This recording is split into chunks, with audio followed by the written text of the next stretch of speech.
All right, so it's kind of like Catholic confessions. We had Steve in here, but now we're just bringing in the whole cast. We got Owen, Ahmed, Roy. What's happening, guys? Hey, what's going on? Yeah, well, welcome to Pittsburgh. Thanks for having us. Pittsburgh. Yeah. Now, this isn't your first trip to Pittsburgh, right? Yeah, No, this is my third.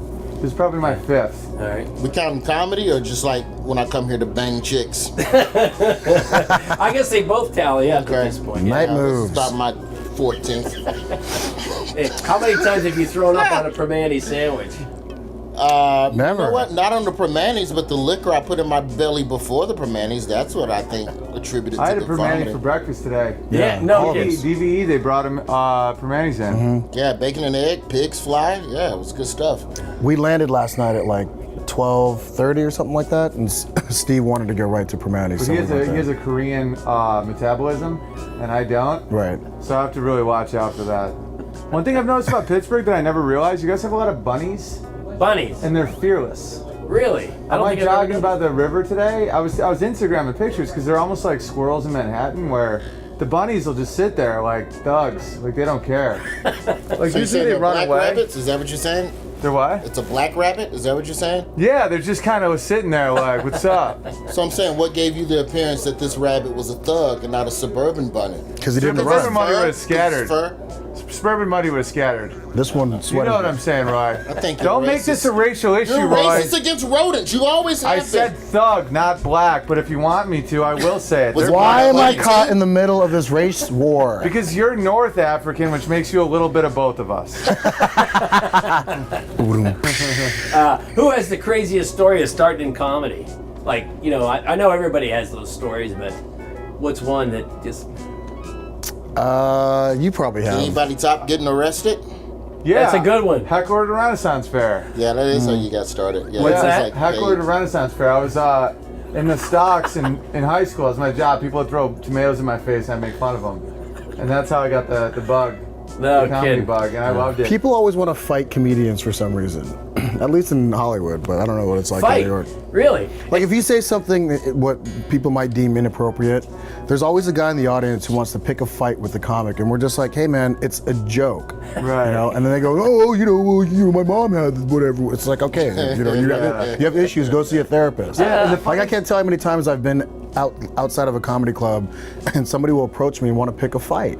It's just, I it's know, and hilarious. even we're feel-good comics. We're not even edge pushers. Like we're out there being like, how funny is corn? You know, like we're not pushing the buttons, and people are just like, don't make fun of corn. My son has Down syndrome. And you're like, what are you talking about? It's like people just want to put their problems on the On the comic, yeah. Wait, so people want to fight more than people want to come up and go, hey, I got this joke, you can use it. No, we get, get that too. 95% is positive. Like people are like so happy.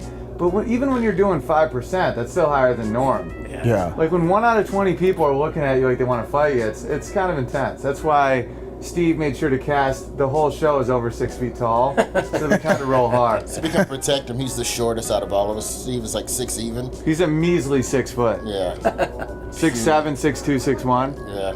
Who's the biggest troublemaker on the set? I think we all kind of the fall set? in line pretty well because we have such good leadership. Yeah. Like when Vince Vaughn and Pete Billingsley and Steve Burning are bosses, we don't really screw around too much.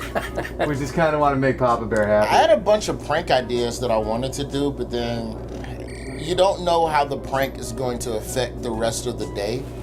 And like you don't want to do something that like screws with somebody's brain so bad that they're off their game. Like a prank I was gonna do to you. You mean what you guys did to me last night, which is insane. That was hilarious. It wasn't my They idea. woke me You're up not at gonna pin that 2:30 on me. That was unfair. 2:30 a.m. We get in at 1. I'm like, I really need to sleep. I didn't sleep the night before. We have to be on DVE at 7. I go to bed. They call me at 2:30 in the morning. Like, not my cell phone, which was now off. My hotel phone, which is like a smoke alarm. And they're like, Gary needs a room. Can he sleep in yours? I'm like, no, I'll pay for his room. I'm not sharing a room with him.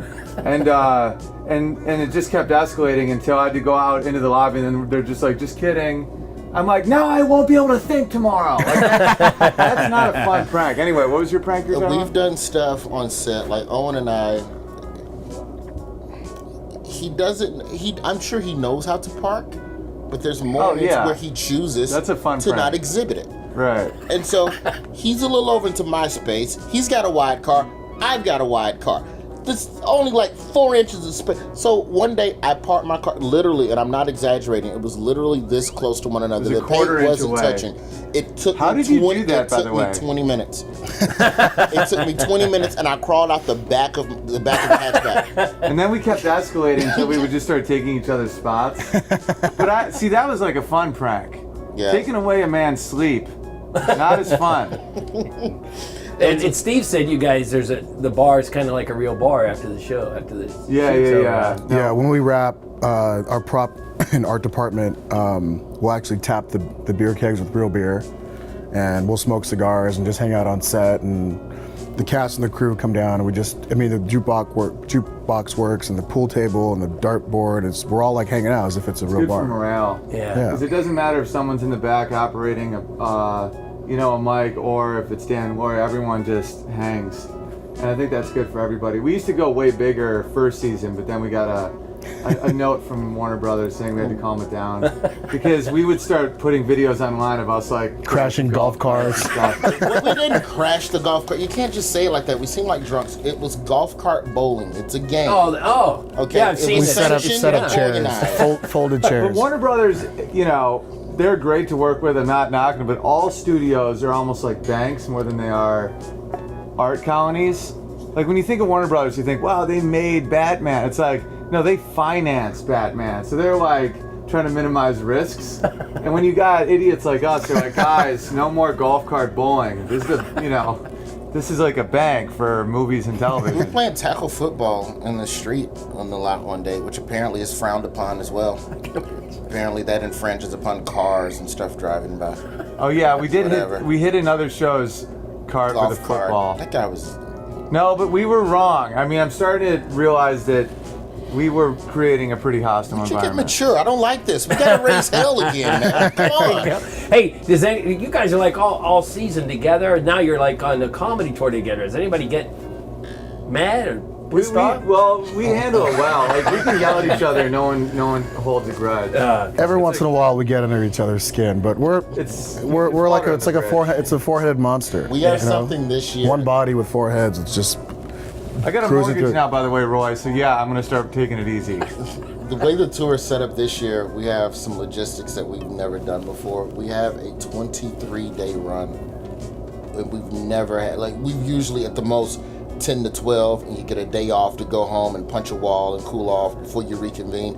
We have 3 weeks straight. I'm gonna set the over/under at 3 fights, 2 emergency room trips. I brought a jump rope though. That's how I'm gonna. I really did. I brought my own jump rope so that at any time I can start jumping up and down. trying to eat healthy and exercise on this tour is the most important thing. Because if you're not eating healthy and you're not exercising, it just starts to mess with your brain, and that's when people start getting on each other's nerves. Watch Sullivan and Son on TBS.